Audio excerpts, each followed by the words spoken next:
the Bain Free Radio Hour.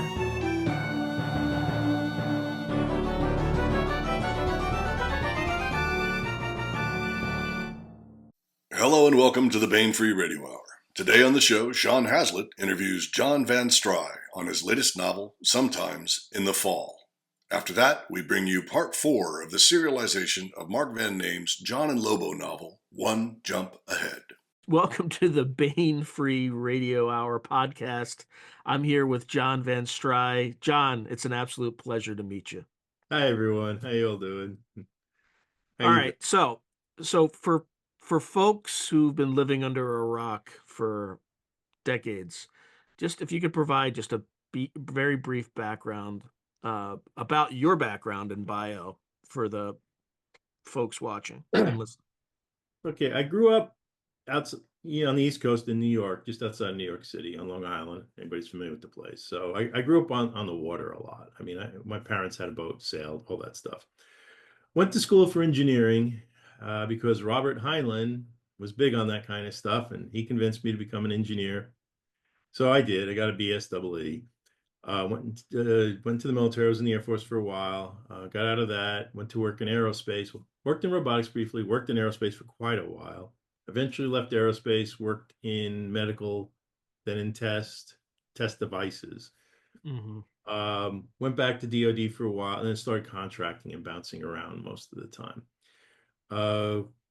DoD work had me out on the West Coast. I moved out to California in '87. Pretty much was on the West Coast, more in California than anywhere else, but I did live in Oregon for a decade where I raised big cats. That's something. By the way, you lived in Northern California and you moved down in '87. Was that before or after the earthquake in Northern California? Oh, I was in Sacramento, and the Prima Loma, the one in San Francisco happened, the big one.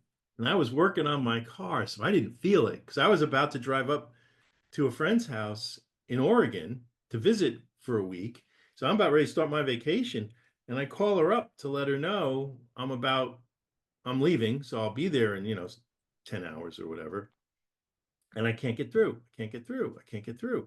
So my dad worked for the phone company. I understand how the phone system worked back then. So I hit 0 and I go, hey, actually, no, I hit 0 twice. I hit 0 to get the long lines operator. And I said, hey, I'm in Sacramento. I'm trying to call Oregon. I can't get through. What's going on? She goes, oh, the earthquake in San Francisco has everything shut down. I said, what earthquake? She goes, where the hell have you been? I said, I've been outside working on my car while it's running. So if anything was shaking, I didn't feel it.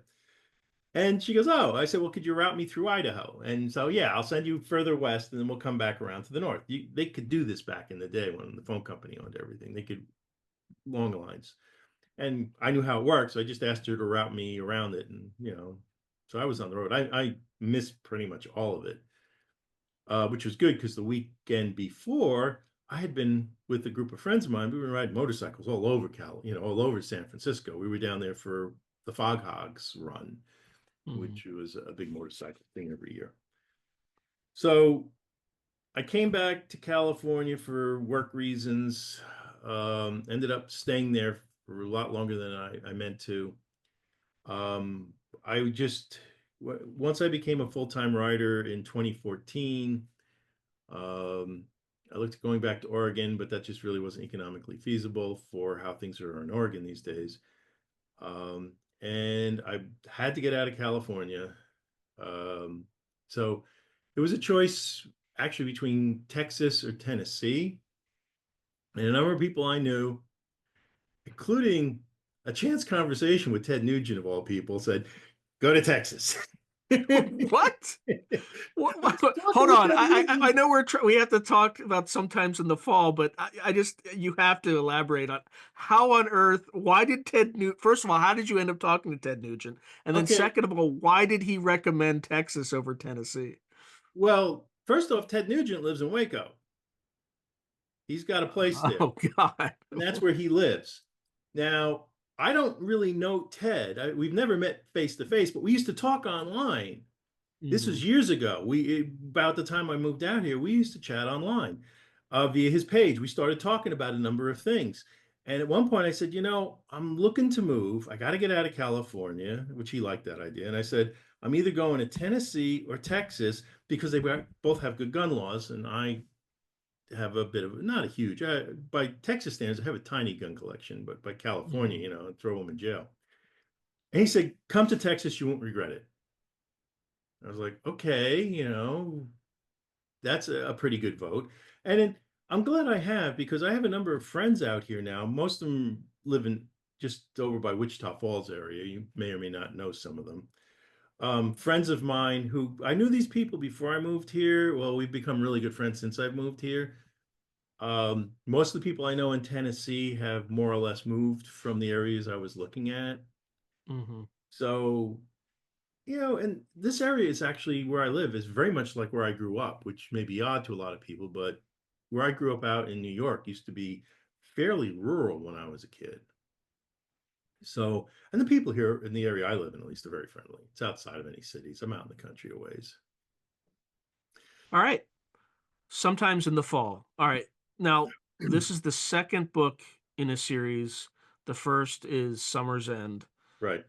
Before we get started on Sometimes in the Fall, without giving away too many spoilers, can you catch us up to kind of a little bit of what happened and where we are at the beginning of Sometimes in the Okay. Fall? Summer's End is a story about Dave Walker. Okay, Dave Walker, now it's a couple hundred years in the future. It's about 300 years in the future. Gravity is finally been figured out and understood. So people know exactly how gravity works. The secrets of it are gone, and gravity drives exist. Mm-hmm. However, faster than light travel does not exist. And it's been about 200 years now that people know how gravity works. So the solar system has been colonized. I mean, there was a great exodus from Earth. Um, every moon in the solar system has been colonized. Any planet that people can live on has been colonized. Asteroids have been moved around because people are living on asteroids and stuff. And so there are way more people living in the solar system than there are on the planet. And there are billions on the planet. Mm-hmm. So it's a bit dystopian. We have a one Earth government. You have these very rich families who pretty much control everything. And the society has fallen into three classes. You have the dolers or the doles, which, the people who live off the dole. And that's about almost half the population. And they're the voting blocks that the rich people move around to support. So they get their senators, their EarthGov senators and stuff elected so they can control the population. Yeah, and some of these slangs I kind of actually reach back to this Clockwork Orange, which was a masterpiece of a story with the way he took things and used them from popular culture or slang from other countries and worked them into his dystopian future. So that was a bit of an inspiration. You have the elites or the leets who are the families, and then you have the middle class, you know, and at the moment the name escapes me what I gave to them, the nickname for them, and these are the people who do all the work, and they're about 20% The of the proles. The proles. that's it. Straight out of The 1984. proletariat. Yeah. They're Yeah. the proles, the proletariat, and they're the people who do all the work. Okay, now Dave's mother is an Ely from the elites. She is a member of one of the richest families out there, but she had to discover herself. And so she ran away from home. She met Dave's father, who's a very charismatic guy, and he is a prole. He works at the Boca Chica spaceport. And he's a technician and he repairs all the technical stuff on ships. He mostly works on bridge gear and things and all that stuff, but that's his job. He's a regular union wage slave. They have, she delivers Dave, and then at some point when he's about 2 years old or so, she decides, or three, I forget how long, she decides that she doesn't want to be living in this pro life anymore, and she just abandons her husband and her son and goes back to her family. So Dave's father is, really becomes very, very disgruntled. At some point, he meets another woman who she is a doler who's been trying to move up in the world, and she was married to a prole and treating him very well, very beautiful woman, had a son by him, but he dies in an accident. So his family kicks her to the curb. So suddenly she's back to, trying to do better for her son. Her and Dave's father meet. They end up getting married, but now Dave has this brother, who's like a stepbrother or whatever, he's a genius, a literal, unbelievable genius. And we'll come back to him. So because Dave's mom had abandoned him, and because he knows she's an elite or Ely, he has an attitude about Ely's, and he becomes this very disgruntled, dissatisfied young man. Gangs are a fact of life, street gangs, like the Blood and the Crips. We'll think about them a couple hundred years from now, and if they're a decent sized population now, and all the affiliate gangs to them, imagine how many more and how much more power they have. So he becomes a gang member. Now, in all gangs, you have the guys, the one percenters who do the dirty work. Well, he becomes that. And handguns and any kind of firearms are pretty much banned. I mean, if you're not an Ely, you can't get your hands. So what they use, everybody uses ice picks. And God. That's the weapon of choice. And this actually goes back, believe it or not, to things in history. That's why I picked that as the weapon. Like Trotsky, right? Trotsky and killed by an ice pick, right? Yeah. Assassins have been using ice picks forever. And they start making very fancy ice picks with little things in them to make them even more deadly. But he becomes a picker. And one of the guys who uses an ice pick, and depending on how you use these things, you can lay somebody out or you can kill them, but you can injure people in fights and take them out of the fight. And some of the ways I use this actually comes from techniques that were used with like slapjacks and all that stuff. People don't understand how those worked with the police, and they took them away from the police. But slapjacks are a marvelous tool in a fight, because when you smack somebody in the leg, say with a slapjack, it forces all the blood out of the muscle you hit. So that muscle becomes useless for 5 to 10 seconds. So you can take someone down real quick to restrain them, and it's non-lethal. They'll have a bruise, but that's it. And it was a great way back in the day for police to get people under control. And it worked 100% of the time, unlike, say, tasers. But I digress. So the first time he gets arrested, he gets hauled in. And while, everybody may have forgotten who his mom was, the system does not. The computers that it runs everything. And it's like, oh, his mom's an Ely. So he killed someone. Doesn't matter. He can't go to jail. He's an Ely. Laws don't apply to the elite. His mom's a member of the elite. So the cops have to let him go. All they can do is give him a stern talking to. The only way he'll ever get in trouble is he kills an Ely. If he kills a Doler, who cares? If he kills another Prol, he'll get a talking to. So you got this young man, and we're talking like, 10, 12. They recruit these kids young in the gangs who you can't touch legally. So he becomes the head picker for the gang. And so that you have this kid who's growing up in this very violent environment, who is got a chip on his shoulder, that's huge. His grandfather, who didn't even know he existed, who is the head of the Morgan family, finds out about him. He doesn't like this. So he sends a couple of his men out to administer a little tune-up to his grandson. And they beat him. And just before they knock him out, they tell him, this isn't how we do business. You're bringing shame on the family. The next time, if we have to come back here, you won't be waking up next time. And they knock him out. And when he wakes up, and he's pissing blood for a week, all that stuff, if you get a real professional beating, because he's killed so many people at this time, and he's probably about 14, he realizes, why didn't they kill me? They're sending me a message. And if I don't pay attention to the message, they will kill me.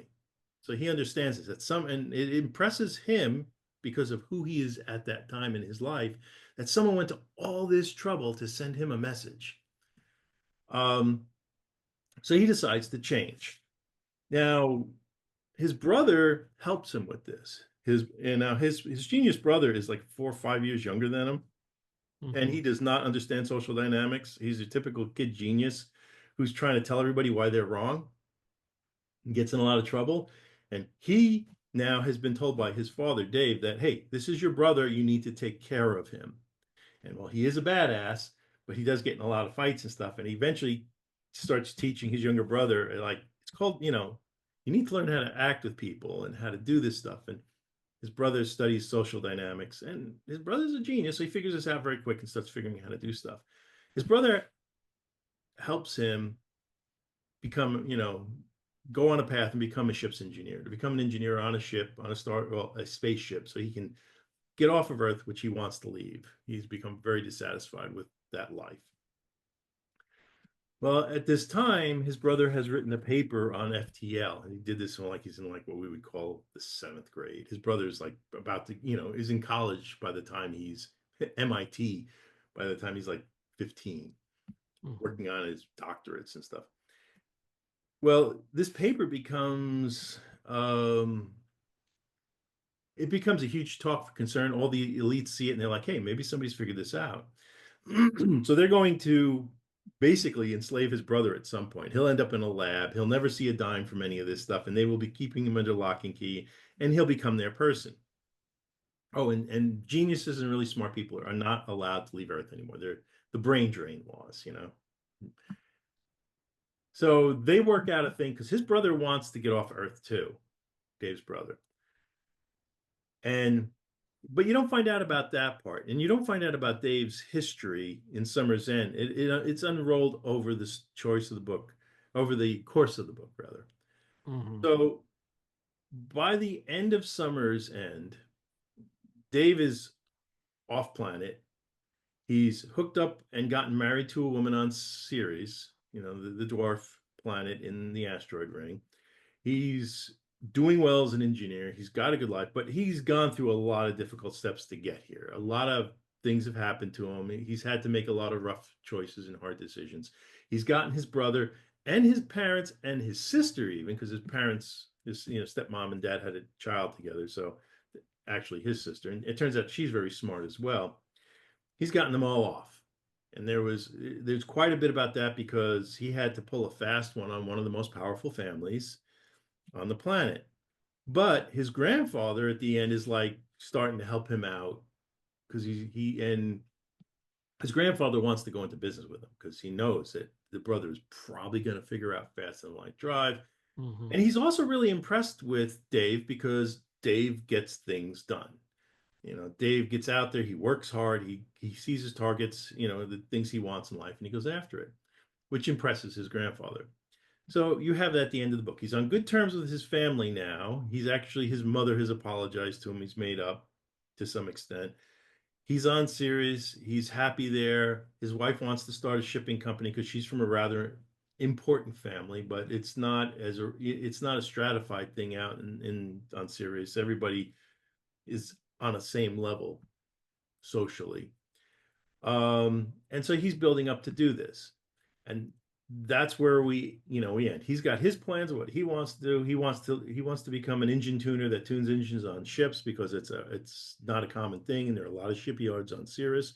So he knows he can have a good career while his wife wants a shipping company. He's like, fine, we'll do both of these things. She's from a big family. Sometimes in the fall starts where they're on a cargo run. They're doing the triangle route. Now, one thing I didn't mention is you have the Venusian Moral Collective, the VMC. You have a cult of personality that's taken over Venus and the floating cities they're on. And it's their way or die. And a number of people on Venus decided they didn't want to go that way and they didn't want to die, so they left. Well, having left is a huge sin, so the VMC has been hunting these people down. And they're on another dwarf planet. They have set up shop, which is on its way out of the solar system and won't be back for over 100 years. They're like, try to catch us now, what they're hiding there. No one knows they're there. Dave, through incidents, is now helping them. He's helping them because he doesn't like the fact they got screwed, because he's seen that happen to him. He's also helping him because he's making lots of money off of it. Profitable and friendly arrangement. This has brought him also to the attention of the Ceres government, because it turns out that the Ceres government and certain other governments have also been helping these people for reasons you learn about at different times.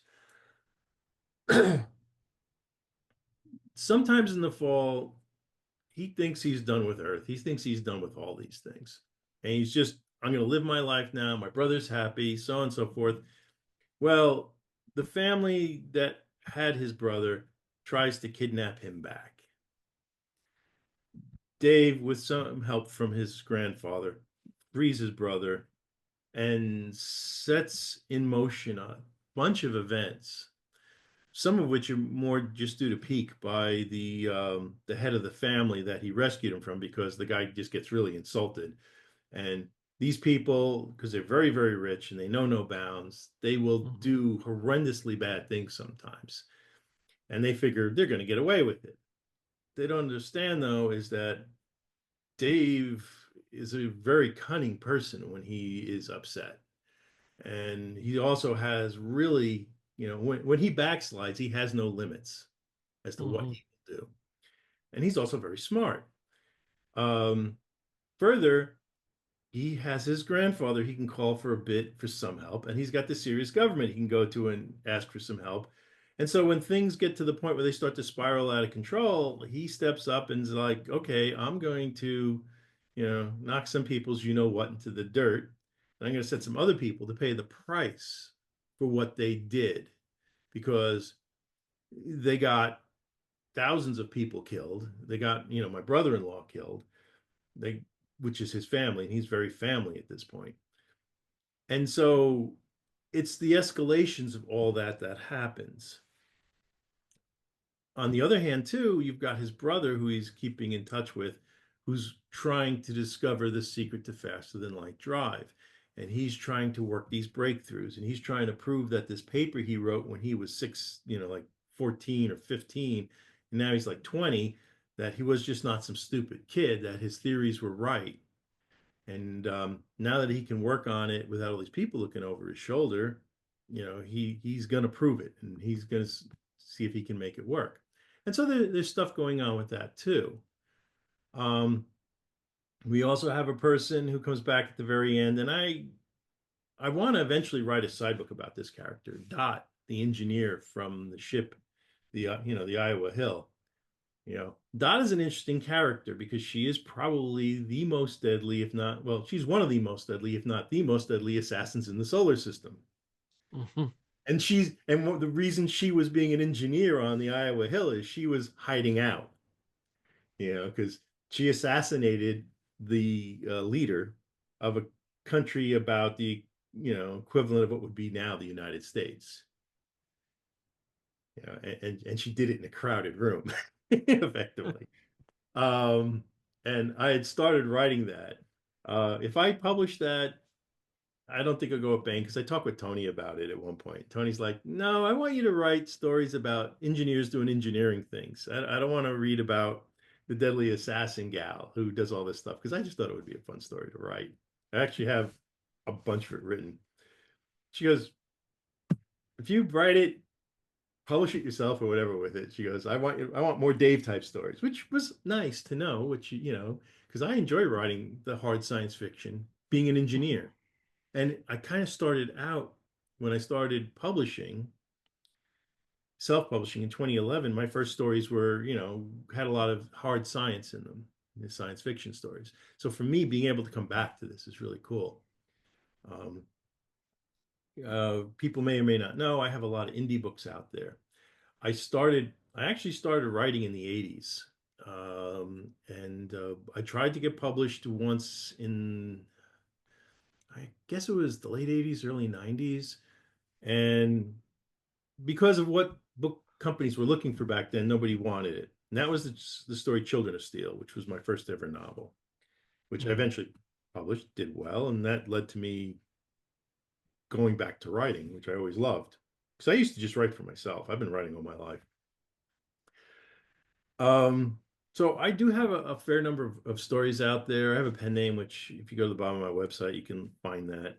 I have been leaning a bit more towards science fiction and touches of space opera stuff. But I do want to write, it's probably going to be 4 books, this series that I'm doing, because when I wrote Summer's End, I didn't know how it was going to go. I had ideas for follow-ons. Sometimes in the fall, yes, there will be a follow-on that. Right now, the working title is Winter's Promise. And it's probably going to be a 4-book thing, for each of the seasons.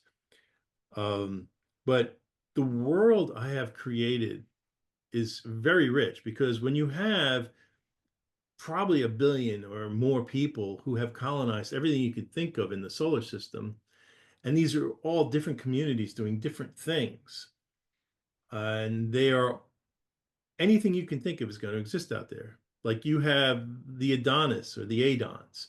These are people who have genetically manipulated themselves to make themselves all very attractive and all very smart. And they've done the stuff. They're not monsters or anything, but they have, they all have Adonis-like bodies of the guys, and I guess I'm not sure what the word would be for the women on that side of things, but they're all very beautiful.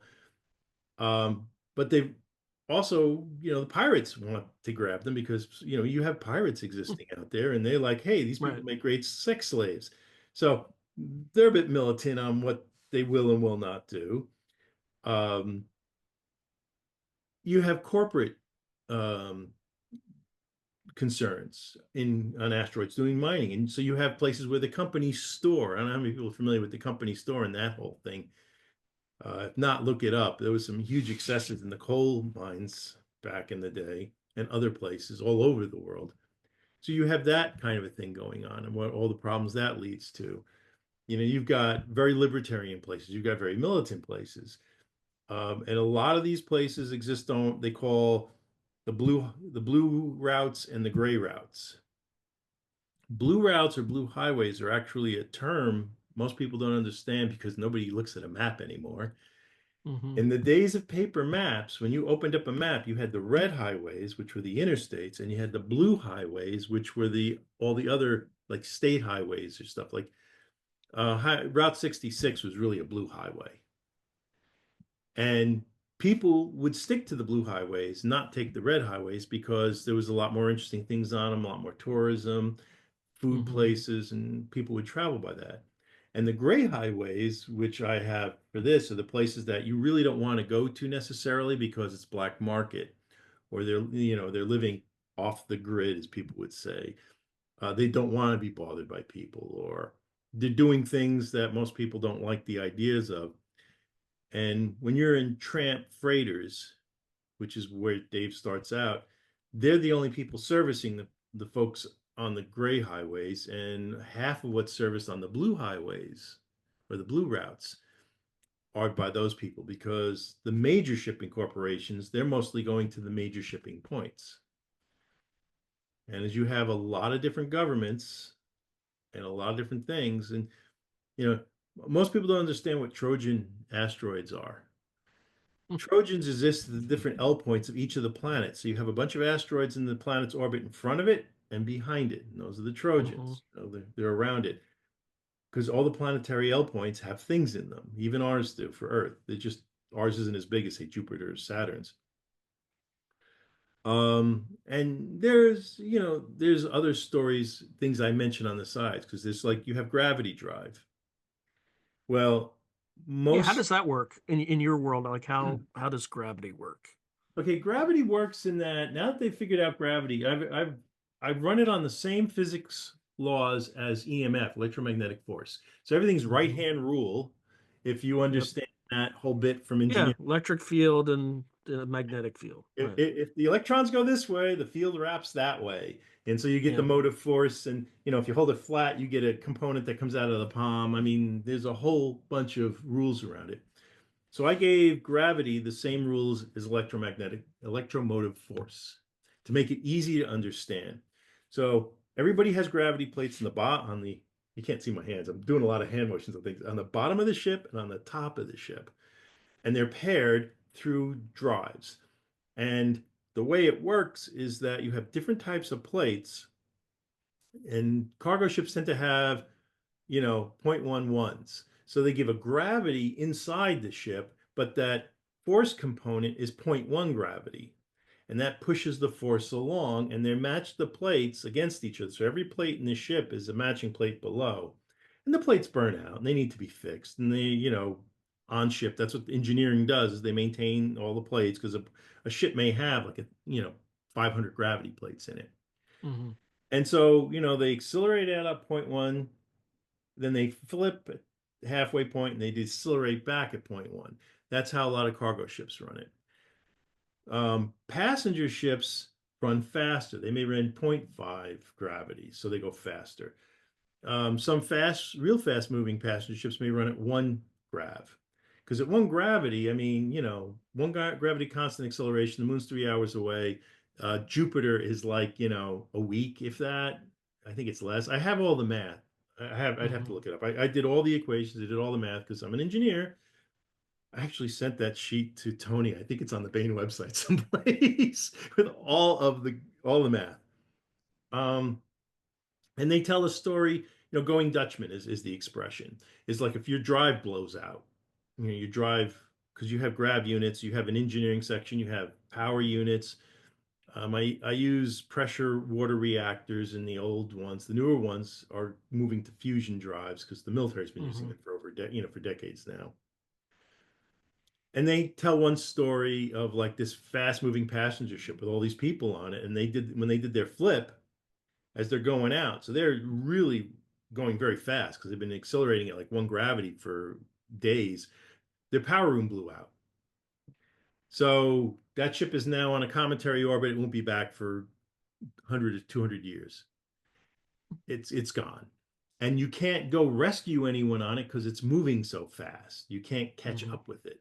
It'll be way gone before anyone gets there so all those people are gone. And power room blowouts and things like that, if you drive too hard and you blow enough of your panels out and you can't fix them, you can't slow down, you're gone as a ship. And like I said, it's called going Dutchman. And it's probably one of the biggest fears of a lot of ships. Military ships run a lot faster. They have panels that can even be 2 1s or 3 1s. Or at one point, we got these panels, they're 6 2s. They can give 6 gravities of acceleration, and the crew will have 2 gravities inside the ship. Panels like that burn out faster, so you got to be. How do you manage that differential? Do you have like a step down transformer? The differential is in the design of the panel. The panel is designed a certain way, and then the gravity drive, because every panel has a connection to a drive, and the drives are mounted on the keel usually of the ship, and everything is used as superconductors, and the superconductors are actually ceramic. So the lines you can't really bend these lines or anything, or you'll shatter them. So they're in like metal coats. So you have to be very careful when you take these connections on and off that you don't shatter the lines because you can't replace it. They're built in. When the ship is built, all of these lines are made. If you put in new drives, you got to tear out all the old ones and put in new ones. So there's a lot of there's only so much work you can do. Like you can repair panels, but if your drive blows out, if the actual drive goes, well, short of taking it into a shipyard, there's nothing you can do about that aboard ship. That's why most ships have multiple gravity drives. So if they lose one, they can bring up the rest of the panels at a lower power so they don't overstress them and blow out all the panels. Um, Part of the other thing is while, if you have a 10-1, because they go by the ratio, 10-1 panels, which is 1 gravity, 0.1 acceleration, you can mess around with it a little bit. So you can maybe push up to 0.3, but the gravity is going to come down aboard the ship because you're pushing the power a different way. So everybody's be at a lower gravity. However, if you're pushing this things at 0.3, you're going to start burning panels out within an hour or two. If you can't fix those panels on board your ship, and everybody carries a certain amount of spares, you may find yourself in a situation where you can't do anything, which makes running from pirates hard, even if you can run a little faster, especially as pirates tend to run in ships with, faster accelerations because, well, they're pirates. There is, it gets explained a bit in the story at different points how it all works, but it's all based on math. I also, it's like, when I was looking for how to do power, I decided to go with the pressure water reactors they use in submarines, primarily the American submarine. I actually went with that design and those outputs, and then I figured, okay, over hundreds of years, where would the power level be? Some things, however, don't change. You can only refill a reactor 3 times, and every time you refill it, put new nuclear fuel in it, total teardown, you get less power, and it comes to a point where it's just the pile has become so radioactive, you can't use it anymore, so you got to scrap them. And that's a huge cost in a ship. And how many of these, the ship weighs X. Once you know how much a ship weighs and how fast you're accelerating it, you know how much energy you need to make it move through space, make it climb out of a gravity well. And so I did all those equations. So I figured, okay, I'm moving at these speeds. I'm using this acceleration. I need this much energy. Here's the efficiency of the panels. So I'm going to lose this much in translation. So I need this much power from the power plants. Well, figuring out how pressure water reactors work, how much power can I go up and go down, blah, blah, blah. I need this many in a ship of this weight, and then of course you need backup power, standby power. How are you going to handle all that? Battery rooms. So you're going to have batteries on board. Eventually, one of the things I did in the old tramps is fusion power now is starting to become commonplace. So a lot of people, when they get their ships refitted, there's backup power supplies now are like a 1 megawatt fusion reactor that they can just fire that stinker up, and that'll give them enough power to run all the other systems. It won't run the gravity panels per se, but they can run everything else when they're doing something where they have to have the reactors down. And also reactors do scram and all that. And then you have to worry about cooling. Reactors get hot. They're using steam generation steam turbines to generate the power, because that's how pressure water reactors work. So a fair bit of that was all sat down and figured out.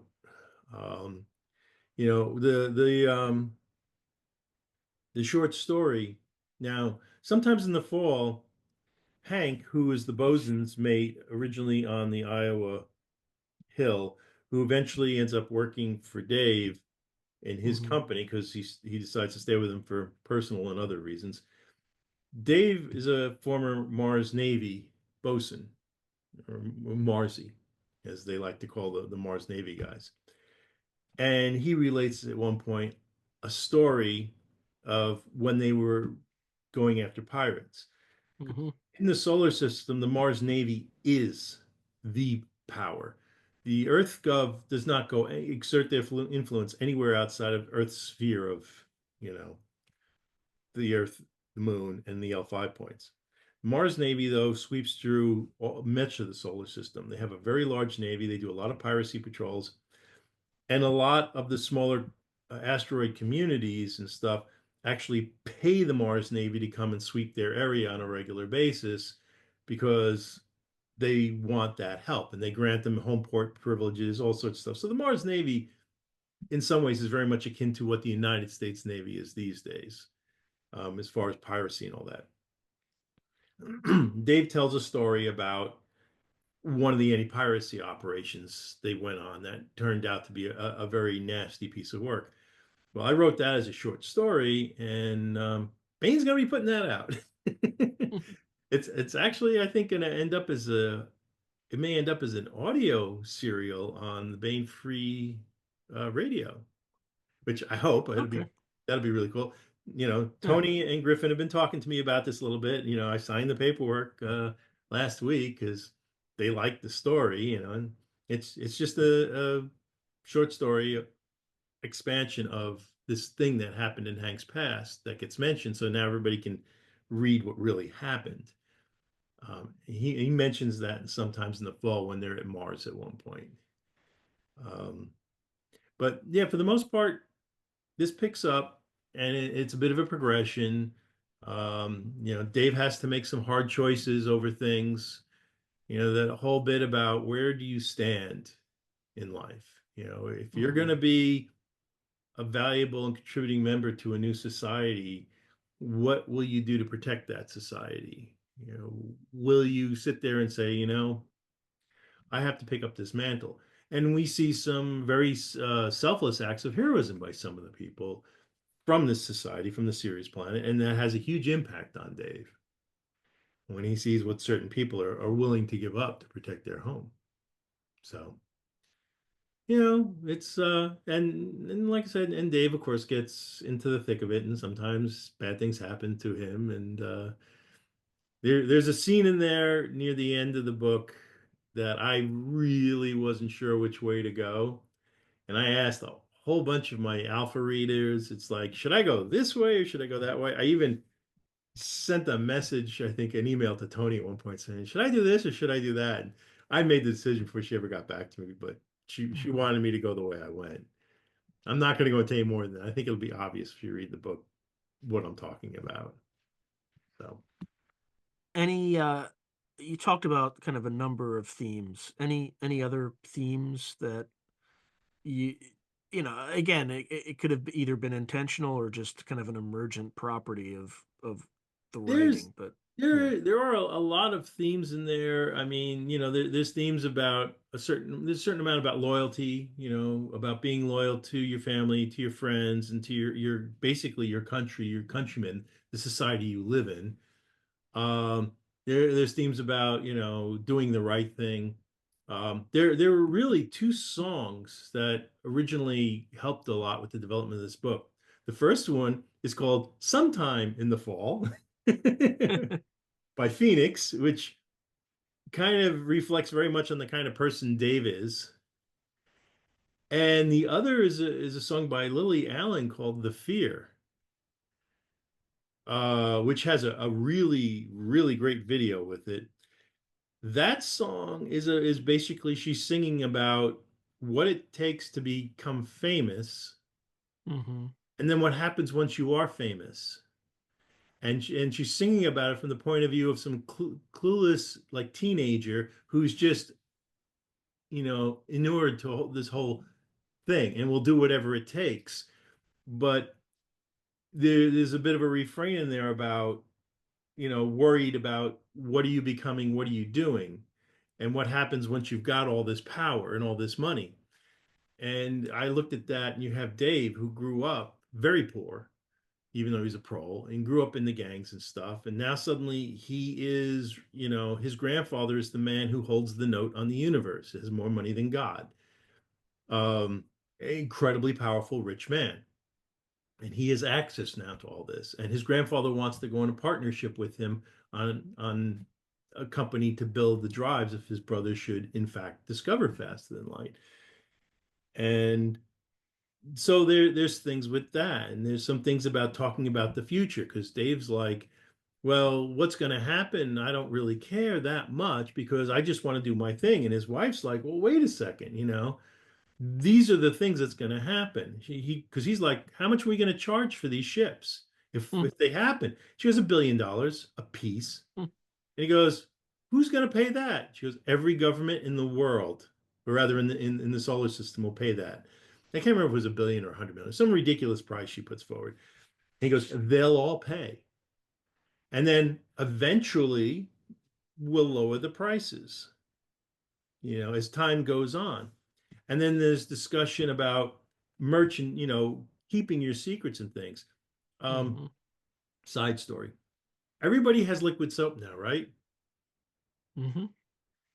And it's, when I was a kid, we all had bar soap, and then liquid soap came out. The company that first produced liquid soap, and I can't remember which company offhand, if it was Palmolive or Dial, I think it was Dial. They still control the market. Well, when they started this, somebody in marketing said, hey, how are we going to maintain our monopoly on liquid soap to make back all our investment and conquer the market? And people were like, well, we can't. And it's like, well, no, you can. You see, the people at the company, there's some genius in marketing. This guy was, I don't know who this guy was. This guy was a genius. He said, look, we'll go to every company that can make pump bottles for our liquid soap, and we'll buy up their inventory for the next 7 years. Well, how long does it take to build a new plant to make the bottles to pump soap? And they looked at that and said, okay, it's 5 years to build. I think it was 5 years. 5 years to build the plants. So we'll go to every company in the world, and they did, lock it. Right. and we'll buy up their inventory for the next 5 years. So they had the market to themselves for that period of time. And it wasn't until they were like into it for a year, everybody started saying, hey, there's a market here. Hey, we can't buy pump bottles. We got to build our own plants. And there's a little bit of mention by that about, do things these ways. And by the time other people can start making these things, we'll have been making them so long. We'll have the infrastructure, we'll have the plants. we will control the market. And there's some other examples given, but these, so there's stuff about marketing and things from past history. Um, Even the way like the VMC works, uh, which a friend of mine actually suggested the name because I knew what they were, but and some of this goes back of that whole thing goes back to I have experienced through a family member what a leader of a large cult is like Mm-hmm. and what these people are and what they're capable of. Um, so there's a lot of humanity involved, and a lot of the things that go on are based on things I have seen personally or I have studied in history, because history is fascinating. It may not exactly repeat, but it sure does rhyme a lot. Mm-hmm. Uh, so there's a lot of stuff about that, and stories about expansion. We see a lot of things that happened when the United States expanded, when the New World, all the Americas, and people went to these places and started being able to go to these places. And stuff that happens in places where there's no government. Sometimes it's good, sometimes it's bad. There's a lot of things about the human condition over the years I've studied and found interesting, and what people will do when they're in a bad situation and have to get by. And sometimes those people can be very amoral, and sometimes those people can be very moral. Mm-hmm. It's like Buccaneers versus pirates. You know, People like to say all these wonderful things about pirates and everything. And honestly, if you meet a pirate, the best thing you can do is shoot him in the head on the spot. Pirates were evil Mm-hmm. people. They did nasty, evil things. I have lived in areas that were once prey to pirates, and the things that they did to protect themselves from pirates. Like all the houses in the neighborhood are connected by underground tunnels. Now, yeah, these are old houses, but so you could flee and get out of there because if they got their hands on you, that was it. You know, if you were a woman, well, we can say what would happen to you. Anyone else, if they're not going to turn you into a slave, they're probably going to kill you. They may do it in ways that they will find enjoyable, but they're also going to want to know where everything is, and they're going to keep torturing you until they think they've got it all. Pirates just did very horrendous and bad things. Um, but you had buccaneers a lot of times who were not like that, or you had privateers who were mostly they're out there, they're sailing under letters of marque. Mm-hmm. They're trying to exert the influence of a country through other means. So they even have limits placed onto them and the kind of things they can and cannot do. It's a very varied world. And you take this into a larger stage and you just try to play out things that you've seen before. But the advantage of having something the size of the solar system to play with, that means you Mm-hmm. have people who can go out there and do things and no one knows they're there if they don't want them to know they're there. Because the amount of space you're talking about, it's just the area you're covering is just gigantic. Now, for your fans, where can they find you? And then is there anything in your pipeline that you're working on that they should know about? Okay, I'm on Amazon. Um, Sometimes in the fall, it will hopefully be in all the Barnes and Nobles. I know Summer's End's in a lot of them. So you can find, and let's see, Half Price Books carries my stuff. And I don't know if Books a Million does it or not yet. So that's for the stuff published by Baen, the traditionally published stuff. For my self-published stuff, you can just plug my name into Amazon or johnvanstry.com. I have things on my website. What I'm currently working on, I have a series with a small press that I'm about to work on the second book. I'm actually going to start that on Monday, tomorrow. Once that's done, I have a series of my own called Wolfhounds, which originally going to be 5 book series. Unfortunately, it's going to be 6, or my fans say, fortunately, they want a 6 book. Mm-hmm. That I'll start, let's see, probably around the beginning of April. Um, Hopefully, I'll have that done by May or sometimes in May. I have another book I meant to write last year, but a lot of things in my life blew up last year, so I didn't get as many books written. That's from my first big series ever called Portals of Infinity, which is kind of a combination of urban fantasy, some high fantasy, some hard science. I mean, it's a mix. But it was my first ever thing that was successful. So I like to revisit every once in a while, write another book in it. I have a Kickstarter running for something under my pen name that I will then write. along the way in there, I'm going to start doing some plot work on the sequel to Sometimes in the Fall. I'd like to have that written by the end of this year so I can turn it over to Tony and the process can start on getting that out. I just need to sit down and figure out different plot points and exactly where I'm going to end that one at. So I got a lot going on. However, I got shoulder surgery coming up at some point. I see my surgeon actually Tuesday. I don't know when that's going to get done because there's a whole process you got to go through. But I had to have some work done a couple of years ago, and he goes, "You need to get the joint replaced. It's shot." And this all goes back to when I got motorcycle days. I still ride, but I got hit by a car back in '99, and I thought it was fine. No, over time, there were little problems that I thought were something else, and it's like, no, it was fallout from that accident way back when. And so, according to my doc, I will only be in a brace for a week. Then I will be in a sling. So hopefully, I'll be able to get back to work after a week or two and get back to because typing, doesn't use your shoulder a lot. So I'm hoping I can be back to work because I don't take painkillers. I just don't believe in them. So I should be able to write. I won't be sitting there with a muddled mind or any of that because that's why I don't like painkillers. You can't think. So hopefully that won't throw my schedule off too much. Any final words for the audience? Keep smiling, try to be happy. I've had a lot of bad things happen to me in my life. I try not to let that stop me or rule me. I've been through some nasty and hard times, but I've learned that if you just keep pushing, you keep plugging along, things will get better, things will improve. It's just there will be times in your life when everything seems hopeless, and you have to understand that time and that feeling is temporary, and it will go away, and life will continue. You just got to be there for it, So don't let the bad things rule you in life. Just keep doing.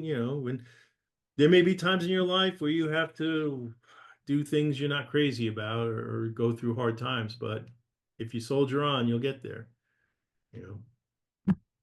Some of that I learned in the Air Force. Very, very wise words. All right, so everyone out there, please check out first Summer's End if you haven't read it already, and then Sometimes in the Fall, which I believe comes out on March 4th, although this will probably be appearing sometime after that. Yeah, it's pre-order now. It's supposed to go live, I think, on Tuesday. Yeah, pre-order. And I think that's Tuesday in the past. So by the time this is out, you should be able to, if you hadn't already pre-ordered it, you should be able to order it. So, all right. Well, thank you very much, John, and as always, a pleasure. Right. Take care. Bye, everyone. And now, as promised, one jump ahead. John Moore is a nanotech-enhanced soldier of fortune. Lobo is an AI, a living weapons and intelligence platform of enormous destructive potential. Two very dangerous wolves in a galaxy of deadly corporate and paramilitary predators. But Moore has grown weary of the killing, and just once he'd like to finish a job without leaving a trail of blood behind him. Not going to happen. Not on a pristine planet called Macon, where two gigantic corporations vie for control of the local jump gate and access to the riches of an undeveloped world. Dealing with a kidnapping and extortion scheme is only the beginning for Moore and Lobo as they work to stay one jump ahead. Chapter 2. You can learn a lot from appliances, but you can't gain a feel for a place without getting out into it. I'd largely avoided the town since I shuttled down from the jump gate, so I didn't have much of a sense of it. The house came equipped with a small surface-only shuttle, which I took to the far edge of town, where the sea was only a moist presence in the air, and the edge of the rainforest stood like a towering perimeter guard. I figured to walk the several clicks back to the house. I now had to expect that Slake would have Kelco security people monitoring me. But until I gave him my decision, I had no reason to worry about them or to avoid their surveillance. All the buildings ringing this edge of Glenn's garden faced inward. away from the trees, as if by turning their backs on nature they could avoid upsetting it.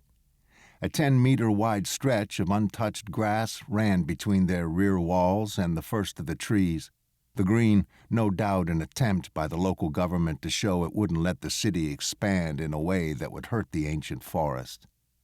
Right. Even without Kelco's influence, that kind of growth is the only alternative to death for a planet so few generations into its human colonization. As much as the shops, restaurants, bars, hotels, and houses closer to the ocean glowed with manufactured charms for the tourists that represent a big chunk of any resort planet's revenue, the businesses at this end of the city turned functional, minimalist faces toward their almost exclusively local clientele. Even up close, the structures were hard to distinguish if you ignored their signs. One off-white stucco or permacrete box after another. The merchants here shared another characteristic. All catered to basic human needs.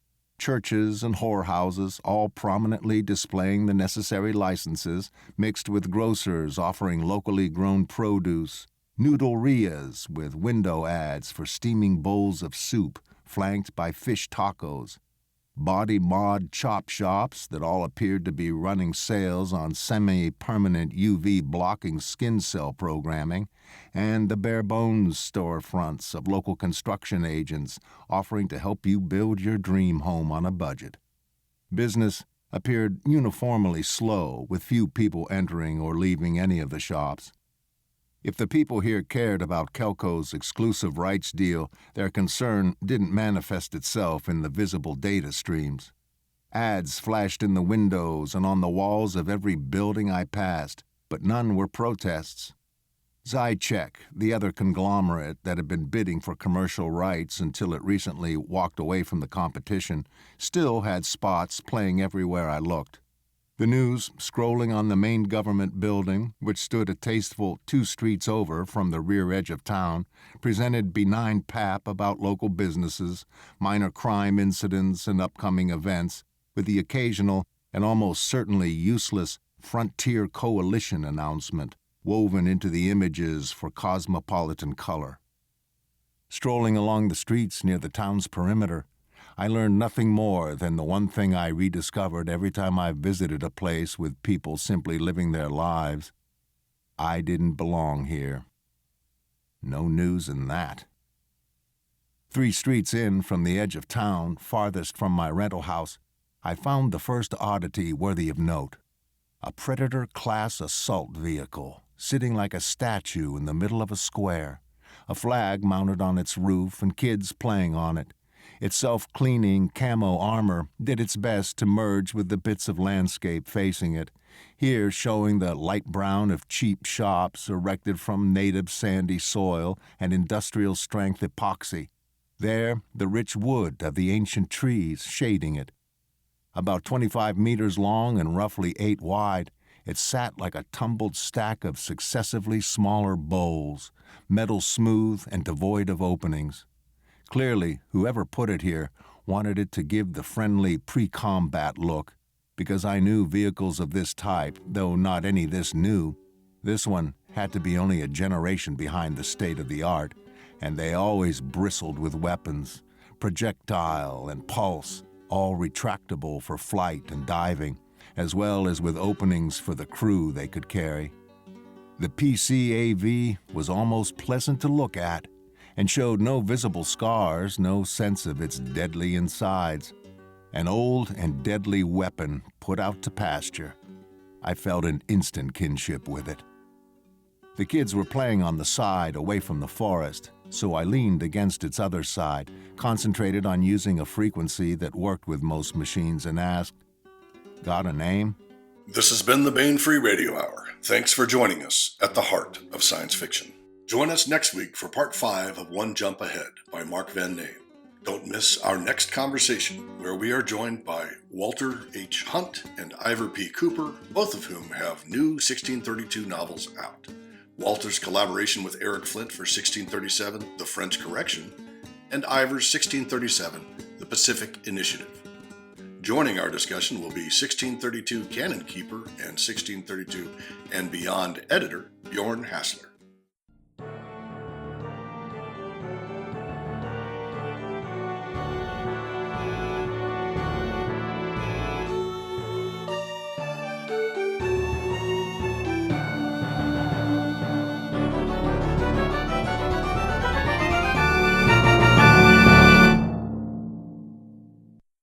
Score by Ruth Judkowitz.